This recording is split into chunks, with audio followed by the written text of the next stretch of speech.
नमस्कार दोस्तों, कैसे हैं आप सभी लोग। तो ऑल इंडिया के राउंड सेकंड का क्या कट ऑफ रह सकता है, ये मैं आपको इस वीडियो में बताने वाला हूं। और कट ऑफ पर किन चीजों का इंपैक्ट पड़ेगा, इस बारे में भी हम बात करने वाले हैं। विस्तार से आपको समझाने वाला हूं हर चीज पर, जिसके कारण आगे आने वाले राउंड में आपकी कट ऑफ कम रह सकती है। इसके लिए क्या रीजन है, उस पर हम पहले डिस्कस कर लेते हैं, उसके बाद आपको कट ऑफ के बारे में भी जानकारी दे देते हैं। सबसे पहले मैं आप सभी को बताना चाहूंगा कि ऑल इंडिया और स्टेट के जो फर्स्ट राउंड थे वो फ्री एग्जिट थे, तो उसमें अगर आपसे कोई गलती भी हो जाती थी तो उसका फर्क आपकी काउंसलिंग पर फर्क नहीं पड़ता था।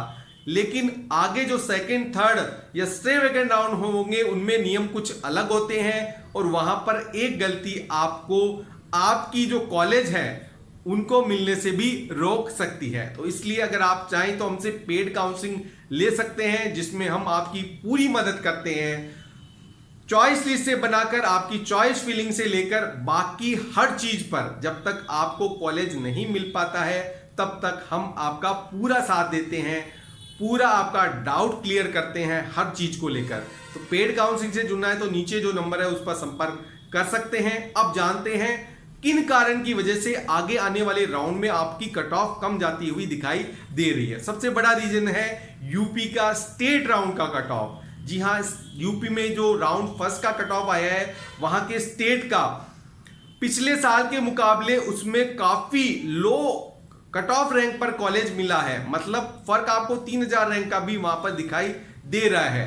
तो जहां पर ऑल इंडिया में राउंड फर्स्ट में ओबीसी जनरल वाले बच्चे को 20,000 रैंक के करीब ही कॉलेज अलॉट हुआ है, यूपी के अंदर देखें तो 23,700 में जनरल और 25,000 रैंक तक ईडब्ल्यूएस और ओबीसी के बच्चों को कॉलेज अलॉट हो गया है।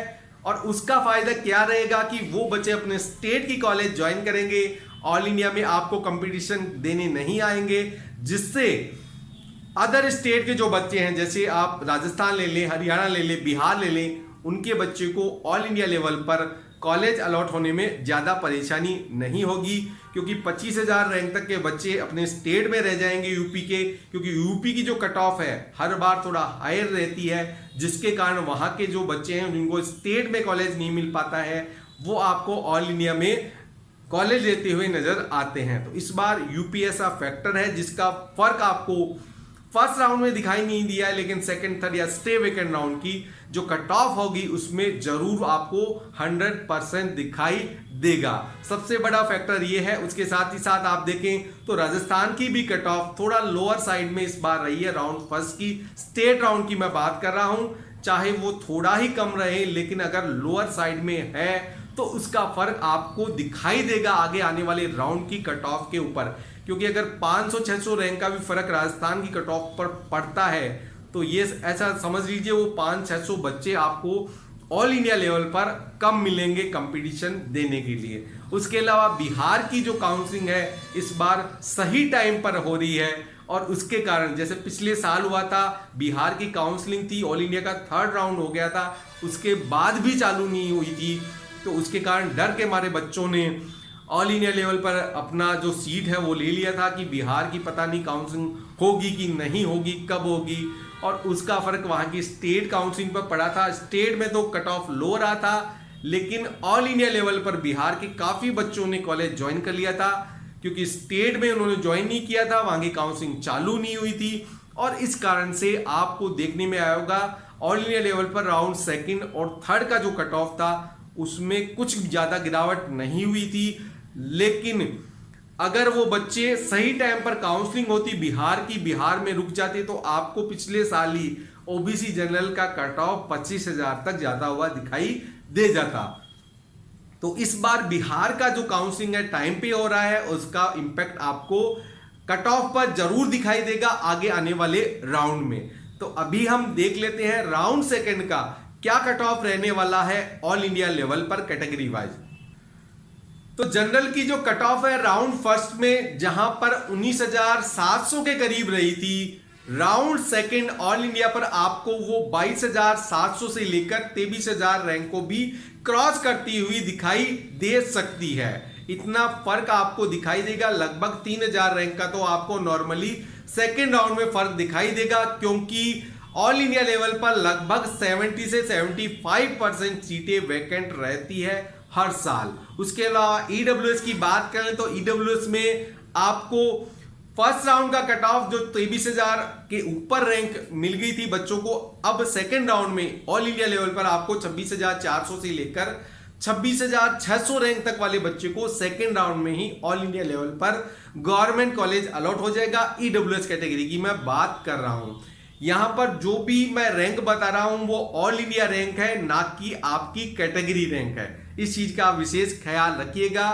ओबीसी की बात करें तो फर्स्ट राउंड में 20,200 के करीब रैंक वाले बच्चे को कॉलेज अलॉट हुआ था। सेकेंड राउंड में आपको 23,300 से लेकर 23,500 रैंक तक वाले बच्चे को कॉलेज अलॉट होने के पूरे आसार नजर आ रहे हैं। ऐसे की बात करें तो फर्स्ट राउंड में 1,06,000 के करीब जो रैंक थी बच्चे की उसको कॉलेज अलॉट हुआ था। सेकेंड राउंड की बात करें तो 1,23,000 से लेकर 1,24,000 रैंक तक वाले बच्चे को कॉलेज अलॉट हो जाएगा।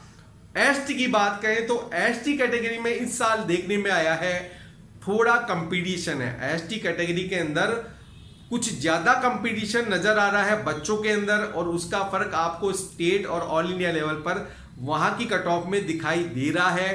तो एसटी का कट ऑफ सेकेंड राउंड में हमें ज्यादा जंप देता हुआ दिखाई नहीं दे रहा है। ये जंप आपको थर्ड राउंड में दिखाई देगा एक साथ। तो सेकेंड राउंड की जो कट ऑफ रहेगी एसटी की हमारे अनुसार 1,52,000 से 1,55,000 रैंक तक वाले बच्चे को ऑल इंडिया लेवल पर सेकेंड राउंड में एसटी के बच्चों को जीएमसी अलॉट होने के चांसेस नजर आ रहे हैं। तो ये हमारे मुताबिक सेकेंड राउंड का कट ऑफ रह सकता है। ये थोड़ा सा आइडिया मैं आपको दे रहा हूं, इसमें 100-200 रैंक ऊपर या नीचे जा सकती है, क्योंकि एकदम एक्यूरेट बता पाना तो किसी के भी बस की बात नहीं होती है। तो इस वीडियो में इतना ही। वीडियो अगर आपको मेरा अच्छा लगता है तो वीडियो को आप लाइक जरूर करिएगा। लाइक इसलिए करिएगा कि आप जैसे और भी पेरेंट्स बच्चों तक ये वीडियो पहुंच सके। और उसके अलावा चैनल पर नए हैं, अगले साल भी आपको एग्जाम देना है, नए बच्चे हैं तो आप चैनल को सब्सक्राइब कर लें, जिससे आपको नीट से रिलेटेड हर जानकारी यहाँ पर मिलती रहे। पेड काउंसलिंग से जुड़ना है, नीचे जो नंबर है उस पर कॉल करिए, मेरे से बात करिए और अपना स्लॉट बुक करवाइए और अच्छे से अपनी काउंसलिंग को कंप्लीट करवाइए। कोई डाउट हो तो कमेंट बॉक्स में कमेंट करके मेरे से पूछ सकते हैं। धन्यवाद।